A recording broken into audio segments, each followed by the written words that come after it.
Okay, today we're doing a Jackson Racing C38 Supercharger install on Ben's BRZ. So this is his car.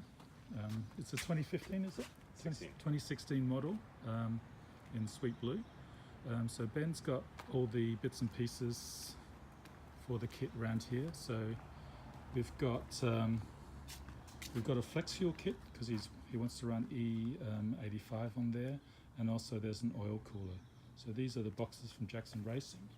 In each box we have all the appropriate bits and pieces labelled nicely. You can see the Rotrex Supercharger box and the intercooler and all the other bits and pieces. So the first thing we're going to do is to remove the front bumper. Okay, to get the bumper off we need to remove the wheel so we can get to the clips behind the side marker more easily. We're also going to put on some camber bolts while we've got the wheel off. Okay, we've put the camber bolts on and we've taken the side marker off. It went relatively easy. So we need to do this on the other side of the car, and then we can put the car up on ramps to get to the pins and bolts underneath the bumper in order to pull the bumper off. So Ben's just putting the wheel back on this side. Okay, so Ben's now removing the clips underneath the bumper, and there's a couple of 10mm bolts there as well. Once we've got them released, we'll undo the clips and the bolts on the top of the bumper, and the bumper should pull off. We have the bumper off now. The next step is to remove the headlights in order to be able to route the intercooler tubing. Look good for the camera. Okay, here we are taking off the headlights. We've got the driver's side off, and now Ben is doing the passenger side off.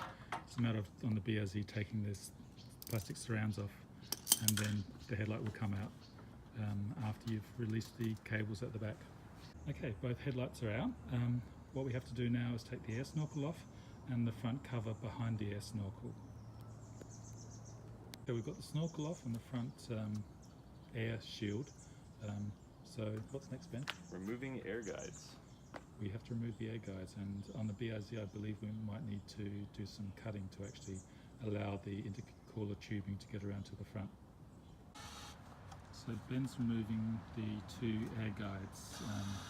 So this is something that is unique to the BRZ. Okay, now they're off. Okay, now we have to remove the horn because there's going to be a stud put into there. And then after that we have to remove the air temperature sensor that's mounted to the lower AC condenser bracket.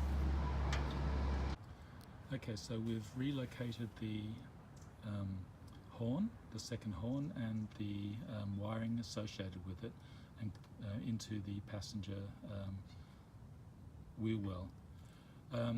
Since we haven't got the tune code back yet, today we're just going to we're not going to mount the supercharger, we're going to mount the intercooler and oil coolers into the front while we've got the bumper off, so that next weekend we can finish off the installation, and that Ben can drive it during the week.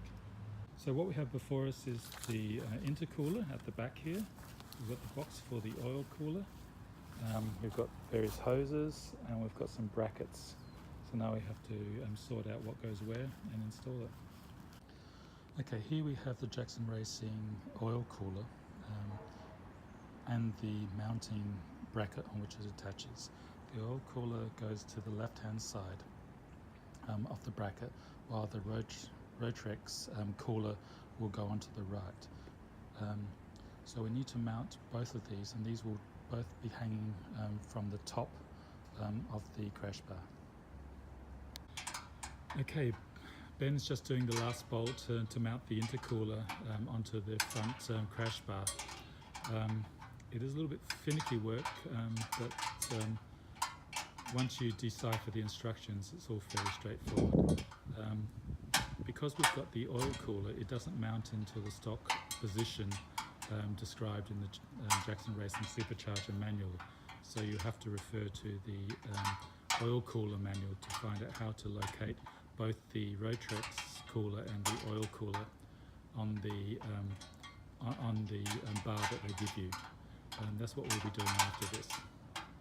Okay, we've got the oil cooler for the engine and the oil cooler for the Rotrex mounted onto its bracket. What we need to do now is to connect the sandwich plate onto the oil filter, or underneath the oil filter, and then route the hoses around to the oil cooler. Okay, we've just installed the sandwich plate. We've moved the inlets to the top of the sandwich plate. It looks a little bit different than what's in the manual, but we have more flexibility like this. Since we won't be installing the rest of the supercharger today, we want to be able to run the oil cooler with the stock air box in place, so this gives us the maximum amount of room. Okay, Ben is assembling the smaller washer bottle onto the bracket. We've taken the old one out, that's here. We've removed the pump and transferred it to the new bottle, and we're about to put this in the car. The smaller bottle is required to get the intercooler tubing around where it needs to go to the intercooler.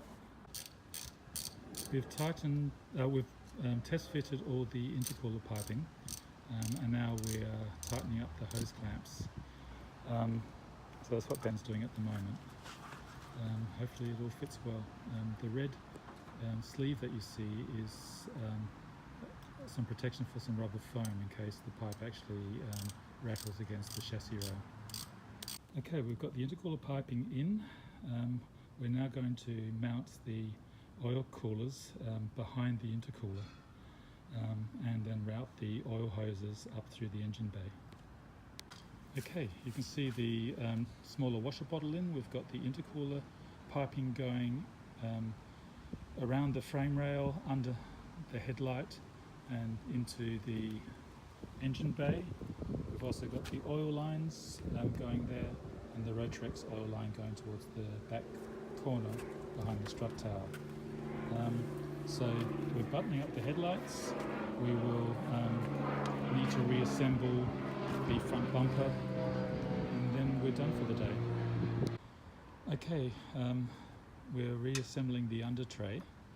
We found out that the intercooler was just mounted a fraction too low, so we corrected that, and suddenly things fit a lot better. We zip tied the oil lines together, and now we're trying to reassemble the car. We're getting fairly close, so I think everything that has to be done under the bumper is just about done.